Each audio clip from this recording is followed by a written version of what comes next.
Good bad ugly படம் பார்த்துட்டு வரேன். படம் பார்த்தீங்கன்னா ஃபுல் அண்ட் ஃபுல் ஒரு அஜித் ஃபேன்ஸ்க்காக எடுத்த படம் மாதிரி இருக்குது. நீங்கள் நார்மல் ஒரு ஜென்ரல் ஆடியன்ஸாக பார்த்தீங்கன்னு வச்சுங்களேன், ஃபர்ஸ்ட் ஒரு 45-50 மினிட்ஸ் வந்து படம் வந்து கொஞ்சம் ஸ்லோவாக தான் போகுது. ஏன்னா அங்கே ஃபுல் அண்ட் ஃபுல் அஜித்தோட ஒரு பில்டப்லேயே தான் படத்தை கொண்டு போகிறாங்க. அஜித் சாரோட ஃபேன்ஸ்க்கெல்லாம் வந்து ரசிக்கிற மாதிரி நிறைய தியேட்டரிக்கல் மூமெண்ட்ஸ் அந்த ஃபர்ஸ்ட் 50 மினிட்ஸில் இருக்குது. அதுக்கப்புறம் பார்த்தீங்கன்னா இன்டர்வலுக்கு ஒரு 15 மினிட்ஸ் முன்னாடி இருந்து படம் கொஞ்சம் கதையோட கொஞ்சம் நல்லா விறுவிறுப்பாக போகுது. செகண்ட் ஹாஃப் பார்த்தீங்கன்னா படம் வந்து யூடியூப்ல நம்ம மீம்ஸ் பார்த்து போவோம்ல, அந்த மாதிரி மீமுக்கு அப்புறம் மீன் மாதிரி தான் இருக்கு. படம் வந்து ஃபுல்லாக ஒரு கதையே இல்லாமல் வெறும் கமர்ஷியல் நம்ம எடுத்துருக்காங்க. நீங்கள் செகண்ட் ஹாஃப் பார்த்து வந்தீங்கன்னு வச்சுக்கலாம், ஒரு யூடியூப் 1 hour பார்த்தீங்கன்னா நம்மளுக்கு போர் அடிக்காமல் மீமாக பார்த்துருப்போம். அந்த மாதிரி செகண்ட் ஹாஃப் போர் அடிக்காமல் பார்த்தோம். பட் என்ன பார்த்தோங்கிறதெல்லாம் நம்மளுக்கு பெருசாக ஒன்றும் ரிஜிஸ்டர் ஆகாத மாதிரி ஜஸ்ட் ஒரு என்டர்டைன்மெண்ட்டாக இருக்குது. நிறைய தமிழ் சினிமாவோட ரெஃபரன்சஸ் படத்தில் த்ரூ அவுட்டாக இருக்குது. சிம்ரன் ஒரு கேமியோ பண்ணியிருக்காங்க, ரொம்ப நல்லா இருக்குது. அது ரொம்ப இன்ட்ரெஸ்டிங்காக இருக்குது. அதே மாதிரி சிம்ரன் வந்து இந்த வாலி படத்தோட டைலாக்லாம் பேசுகிற அதெல்லாம் நல்லா இன்ட்ரெஸ்டிங்காக இருக்குது. அதே மாதிரி இந்த சாங்ஸு தொட்டு தொட்டு பேசும் சுல்தானா சாங் வந்து பிரியா வாரியர் ஆடிருக்காங்க. இந்த மாதிரி விஷயங்கள்லாம் ஒரு என்டர்டெயின்மெண்ட் லெவலில் அந்த படத்தில் நல்லா இருக்கு. அர்ஜுன் தாஸ் வந்து ரொம்ப நல்லா நடிச்சிருக்காரு. அவர் தான் வில்லன் பண்ணியிருக்காரு. அவரும் அற்புதமாக நடிச்சிருக்காரு. அதே மாதிரி உங்களுக்கு ஒரு ஃபுல்லாக ஜஸ்ட் ஒரு கமர்ஷியலான ஒரு விஷயம். செகண்ட் டைம் பார்க்குறதுக்கு படத்தில் ஒன்றும் இல்லை. ஏன்னா ஆடியன்ஸ் வந்து கதையில் கனெக்டாக பண்ணுற மாதிரி பெருசாக இல்லை. வில்லன் என்னதான் டைலாக் பேசினாலும் நம்மளுக்கு மைண்டில் ஒன்றே ஒன்று தோணுது, என்னடா டைலாக்லாம் பேசுகிற பாரு, அடுத்த சீனில் எங்கள் தலை தூக்கிடுவாரு. அதே மாதிரி இவரும் தூக்கிடுவார். அந்த அளவுக்கு ஹீரோவுக்கு பில்டப் கொடுத்து வச்சிருக்காங்க. ஹீரோ வில்லனோட அந்த போட்டிங்கிறது ஒரு பெருசாக அந்த படத்தில் இல்லை. ஒரு படமாக நீங்கள் பார்க்க முடியாது. சுனிலுக்கு ரொம்ப பெரிய கேரக்டர்லாம் இல்லை. அவர் வர சீன்ஸை கொஞ்சம் நல்லா தான் பண்ணியிருக்காரு. இந்த படத்துல பாத்தீங்கன்னா நீங்க ஒரு கதையா போயிட்டு உள்ள இன்வால்வ் ஆகி பாக்குற மாதிரி எதுவுமே இல்லை. ஒரு ஹீரோக்கு என்ன இந்த சிச்சுவேஷன்ல எப்படி வருவாரு அப்படின்னா நம்ம யோசிக்கிற மாதிரி எதுவுமே கிடையாது. ஜஸ்ட் ஒரு ஜாலியா போயிட்டு ஒரு கமர்ஷியலா ஜாலியா என்ஜாய் பண்ணிட்டு வரலாம். இல்ல கண்டிப்பா இல்ல, ஃபேமிலி ஆடியன்ஸ்னாலும் உங்களுக்கு ஒரு ஃபேன்ஸ் ஒரு திருவிழா பார்த்த மாதிரி இருந்தது. நீங்க சினிமா போயிட்டு வந்தீங்கன்னு சொல்ல முடியாது. நான் ஒரு திருவிழாவுக்கு போயிட்டு வந்தேன், ஸோ திருவிழால ஒரு கொண்டாட்டமா இருக்கும்ல, ஜஸ்ட் ஒரு கொண்டாட்டத்துக்கு போயிட்டு வந்தேங்கிற மாதிரி சொல்ற மாதிரி இருந்துச்சு. சினிமாட்டோகிராஃபர் வந்து ரொம்ப நல்லா பண்ணியிருந்தாரு. அவர் ரெட் டோன் வந்து பயங்கரமாக யூஸ் பண்ணியிருந்தாரு. அவர் அஜித் சார் வந்து ரெட் டிராகன் பேர், ஸோ அதுக்காக யூஸ் பண்ணாரான்னு தெரியல. பட் ஓவராலாக பயங்கர கிளாமரஸாக பயங்கர பிரைட்டாக ஒரு ஃபுல் என்டர்டெயின்மெண்ட் ஒரு கொண்டாட்டம் மோட்லேயே தான் அந்த படம் வந்து நிறைய இடத்துல வந்து போச்சு. ஸோ இது வந்து ஒரு படம் பார்த்ததை விட ஒரு திருவிழாவுக்கு போயிட்டு வந்த மாதிரி தான் ஒரு ஃபீல் வருது. ஃபர்ஸ்ட் 45-50 மினிட்ஸ் ஒரு லேக் கண்டிப்பாக இருக்குது. ஒரு ஜென்ரல் ஆடியன்ஸாக உட்கார பார்க்கும்போது என்னன்னா ஒரு சீன் வருது இல்லை, இதுக்குன்னே அடுத்து இந்த சீனு, இது ரெண்டு நோட்டில் பார்த்தீங்கன்னா அவர் அஜித் சார் காரில் இறங்கியிருப்பாரு, இல்லை ஃப்ளைட்டில் வந்து இறங்குவார். ஏதோ ஒன்று இந்த இடத்துல திரும்ப அப்படின்னு வச்சுட்டு ஒரு லோ ஆங்கிள் வச்சுட்டு இறங்கி வர ஸ்லோ மோஷன். ஏன்னா ஓப்பனிங் அவருக்கு அந்த இன்ட்ரோவில் ஸ்லோ மோஷன் வைக்கிறது ஓகே.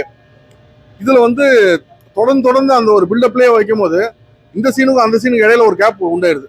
இந்த ஃபேன்ஸ் நடுவில் ரசிப்பாங்க. பட் ஜென்ரல் ஆடியன்ஸ்க்கு வந்து இந்த சீன் முடிஞ்சிச்சு, எனக்கு அடுத்த சீன் எங்கே அப்படின்னு நம்மளுக்கு தோணும் போது இங்கே ஒரு லேக் உருவாயிருது. இப்போ அந்த பில்டப் வைக்கக்கூடாதுன்னு நான் சொல்ல, ஓப்பனிங்கில் அதை வச்சிங்கன்னா ஓகே, ஓப்பனிங் வச்சிருக்காங்க அது ஓகே. பட் தொடர்ந்து அதை வச்சுட்டு இருக்கிறது தான் வந்து ரொம்ப ஒரு மைனஸ் ஆச்சு. காமெடி பெருசாலாம் இல்லை. ஒரு இடத்துல ரெட்டன் கிங்ஸ்லேயே வந்து டான்ஸ் ஆடுறது கொஞ்சம் காமெடியாக இருக்கும். பட் என்னன்னா இந்த ரெஃபரன்சஸே நம்ம நிறைய ரசிக்க வைக்கிற மாதிரி இருக்கும். அஜித் சாரோட பழைய டைலாக் நிறைய பேசியிருப்பாரு, நம்ம விஜயோட டைலாக் பேசியிருப்பாரு. அந்த மாதிரி நிறைய ரெஃபரன்சஸ் படம் த்ரூட்டாக இருக்கு. இல்லை பெட்டராக பண்ணிருக்காங்கன்னா படத்துக்கு ஃபர்ஸ்ட் ஆஃப் ஆல் நீங்கள் ஒரு கதை வச்சுக்கணும்.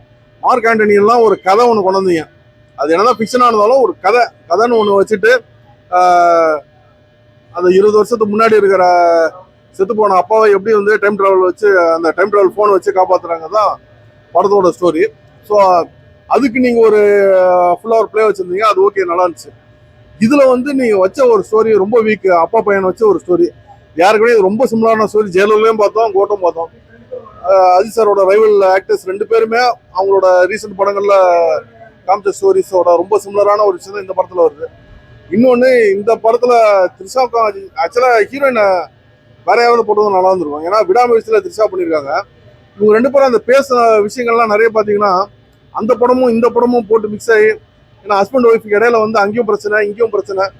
ஸோ இது வந்து ரொம்ப ஒரு கன்ஃபியூஸ் ஆகுது. அட்லீஸ்ட் ஆளை மாற்றிருந்தீங்கன்னா அது கொஞ்சம் வேற மாதிரி இருந்திருக்கும். அந்த மாதிரி விஷயங்கள் வந்து கொஞ்சம் இந்த படத்துல மைனஸ். ஃபர்ஸ்ட் ஆஃப் ஆல் கதையே கிடையாதுங்க. வெறும் வந்து ஆதிக் ரவிச்சந்திரன் என்ன பண்ணிட்டாரு, சின்ன ஆக்டர்ஸ் வச்சு தான் பண்ணிட்டு இருந்தார். ரொம்ப சின்ன ஆக்டர்ஸ் தான் ரொம்ப லோன் இல்லை. அதாவது Ajith sir, Vijay sir, Rajini sir மாதிரி ஆக்டர்ஸ் அவர் பண்ணல. ஃபர்ஸ்ட் ஒரு பெரிய ஆக்டர் பண்ணும்போது அவர் அஜித் சார் இப்படி பார்க்காம என் படத்தோட ஹீரோன்னு பார்க்காம அவர் இப்படி பார்த்துட்டாரு. அதுதான் அந்த படத்துல வந்து பண்ண மிஸ்டேக்கு. எல்லா டைலாகுமே அஜித்துக்கு அப்படி ஏற்றி எழுதி வச்சிருக்காரு. அது வந்து ஜென்ரல் ஆடியன்ஸ் பார்க்கும்போது கொஞ்சம் அது கனெக்ட் மிஸ் ஆகும். இப்போ ஜென்ரல் ஆடியன்ஸ் ஓப்பனிங் சீன் வந்து அது எதிர்பார்ப்பாங்க, பிரச்சனை கிடையாது. பட் தொடர்ந்து பார்க்கும்போது அது கொஞ்சம் மிஸ் ஆகுது.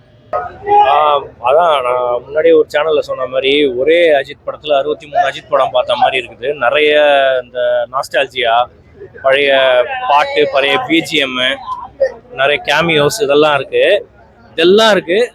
கதை மட்டும் கொஞ்சம் லைட்டா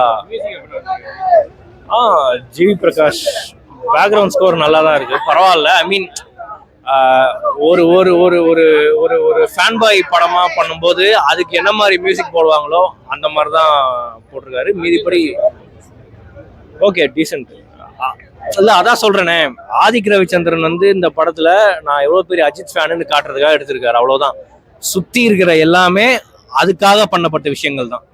ஸோ ஒரு ஸ்டோரி வைஸ் பெட்டரா பண்ணிருக்கலாம். ஆனா செலிப்ரேஷனுக்கு நிறைய படத்துல ஃபுல்லா இருக்கு. படம் ஃபுல்லா அல்ல, அதுதான் என்ன சொல்றது, நாஸ்டால்ஜியா வச்சு படம் இல்ல, நாஸ்டால்ஜியா தான் படமே, அந்த மாதிரி தான் இருக்கு. ரேட்டிங் என்ன தல 2.5 கொடுக்கலாம், 2.5 கொடுக்கலாம். இன்னும் கொஞ்சம் ஸ்டோரி வைஸும் கொஞ்சம் பெட்டரா பண்ணியிருந்தாங்கன்னா இன்னும் கொஞ்சம் நல்லாவே இருந்திருக்கும் படம். பட் என்ன சொல்றது, இல்ல பசங்களோட போய் பார்த்தாதான் அது அந்த மாதிரி படம். உங்களுக்கு தெரியும்ல, இப்போ மார்க் ஆண்டனியுமே வந்து ஃப்ரெண்ட்ஸோட அப்படி போய் கலாயா பார்த்தாதான். ஸோ இதுவும் அந்த மாதிரி தான் இருக்கு. ஸோ அதுதான், ஒரு ஃப்ரெண்ட்ஸா போய் சும்மா போய் என்ஜாய் பண்ணிட்டு வரலாமே தவிர படத்துல கதை அப்படின்னு சொல்ற மாதிரிலாம் ஒன்றும் பெருசா இல்லை. பட் செலிப்ரேட் பண்றதுக்கு நிறைய வச்சிருக்காரு உள்ள. நிறைய இவங்கெல்லாம் சிம்ரன் மேம்லாம் கேமியோ பண்ணியிருக்காங்க. ஸோ செலிப்ரேட் பண்றதுக்கு இருக்குது நிறைய, அவ்வளோதான். மீதிப்படி ஸ்டோரி வைஸ் பெருசா எரிக்க விட்டாரு. எல்லாமே பிஜிஎம்ல கலக்கிடுச்சு. சூப்பரா இருக்குது. பேரண்ட்ஸுக்காக பாக்குறது படம் நல்லா இருக்கு. ஃபர்ஸ்ட் டே நாள் நல்லா இருக்கு. ஃபர்ஸ்ட் டே வந்து பார்த்தா சூப்பரா இருக்கும். படம் சூப்பரா இருக்கு. எல்லா தலை ஃபேன்ஸு காலர் தூக்கி விடுதான். படமாண்ணா அது தரமா இருக்குண்ணா, வேற லெவல்ண்ணா. மியூசிக் தானே தாத்து நிப்பாட்டுச்சு படத்தை. செகண்ட் ஹாஃப்ல மியூசிக் தான் படத்தை நிப்பாட்டுச்சு. என்னதான் டிஃபரன்ஸ் வச்சுனாலும் மியூசிக் தனியா பண்ணிட்டாரு ஜி பிரகாஷ், செம்மையா இருந்துச்சு. சாட்டிஸ்ஃபைட்ண்ணா. மங்காத்தோட தரமா இருக்குண்ணா. மங்காத்த என்னன்னா மங்காத்தா இது தரமா இருக்குண்ணா. வில்லன்னா டபுள் ஆக்ஷன்னா தரமா இருந்துச்சு. அந்த வாலிபட டபுள் ஆக்ஷன் தான் அங்க அதை சொல்றாரு. அவர் அஜித்தே சொல்றாரு அவர்கிட்ட, வாலிபட டபுள் ஆக்ஷன் இருக்காரு, தரமா இருக்கு பாருங்க. மாஸ் வேற லெவல் பக்கா. வேற லெவல், செம்ம படம்.